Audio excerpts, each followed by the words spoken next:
like, comment and subscribe this YouTube channel. How to stop hair loss and regrow hair naturally.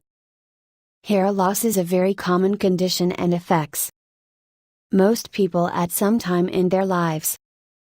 Ingredients you need: some curry leaves. Boil some curry leaves in coconut oil till the oil gets black. Massage the scalp with this oil. Alternatively, make a paste and apply on the scalp. Leave it for 30 minutes. Then rinse with normal water. Do it weekly 2 or 3 times in a week. Visit billyhealth.com to know more about how to stop hair loss.